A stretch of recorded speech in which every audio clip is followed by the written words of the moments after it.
The Poem of the Man God, the third year of the public life. Chapter 427. Going about the plain of Esdraelon.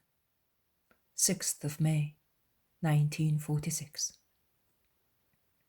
It must have continued to rain all the previous day and during the night, because the ground is very damp and the roads are becoming muddy.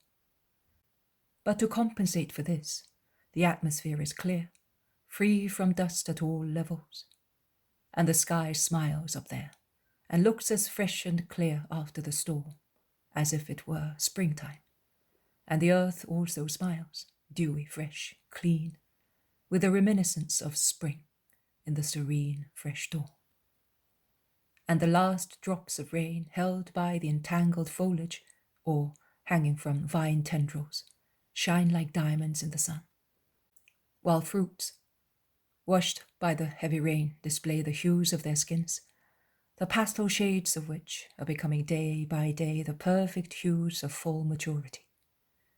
Olives and grapes, still hard and unripe, mingle with the green foliage, but each little olive has a tiny drop hanging from its base, and the compact bunches of grapes are like a network of tiny drops hanging from the stalks of the grapes. "It is pleasant to walk today," says Peter, trampling joyfully on the ground, which is not dusty, does not scorch, and is not slimy either. "You seem to breathe purity, but look at the hue of the sky," Judas Thaddeus replies to him. "And those apples, that bunch over there, all around that branch, I do not know how it can hold the weight and come out of the mass of fruits with a cluster of leaves. How many colors! The green of the hidden ones is shading into yellow. The others are turning to red, and the two which are more exposed are completely red where the sun shines. They look as if they were covered with sealing wax," says the sealant.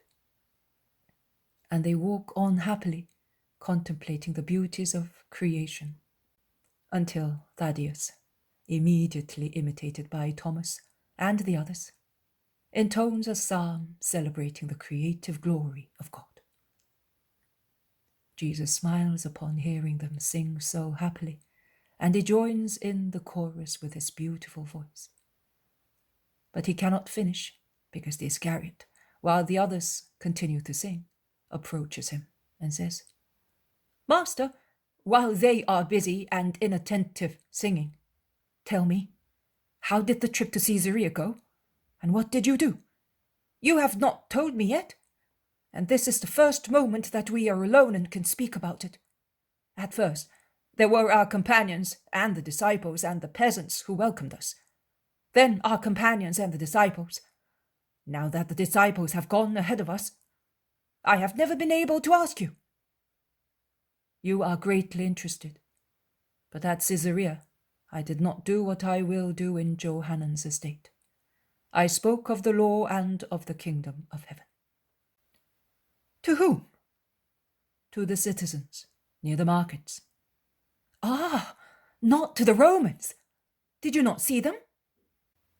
"How is it possible to be at Caesarea, the residence of the proconsul, and not see Romans?" "I know, but I say, well, you did not speak to them personally." "I repeat, you are greatly interested." "No, master, simple curiosity." "Well, I did speak to the Roman ladies."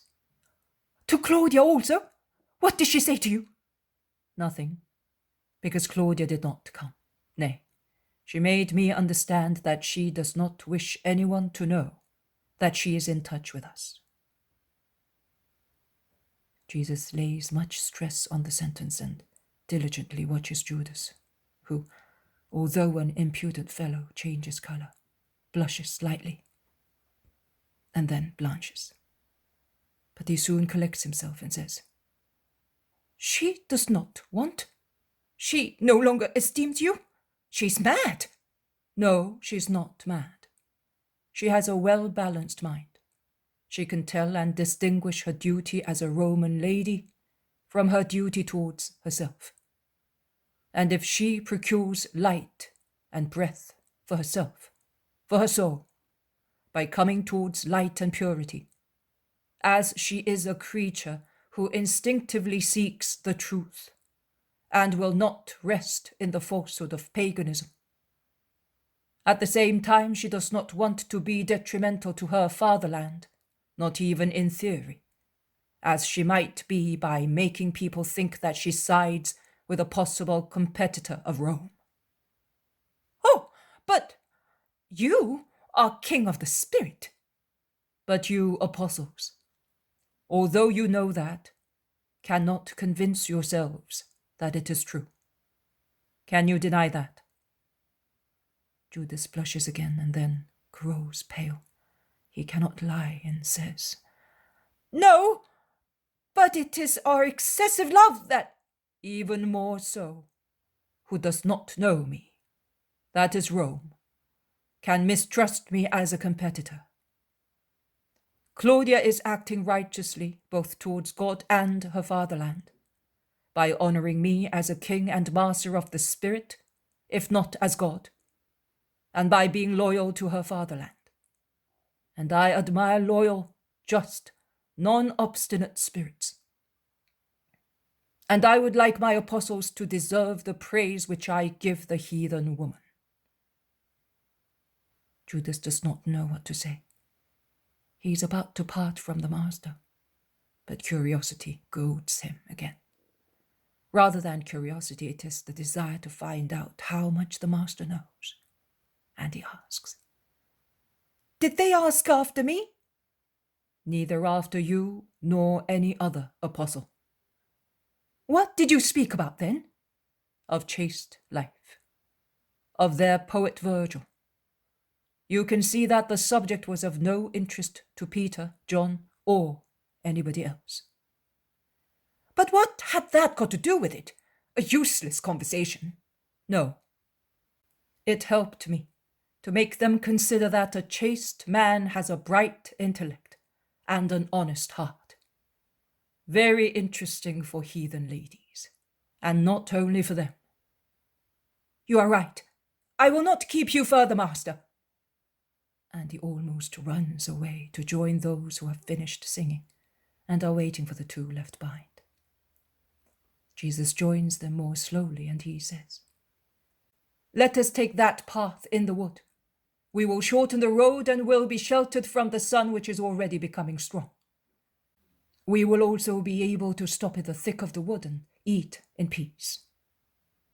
And they do so, going towards northwest, towards Johannan's estate, because I can hear them talk about the peasants of that Pharisee. Jesus says, "And you will put here the vision of 16th of June, 1944, Jesus the fallen nest and the Pharisee."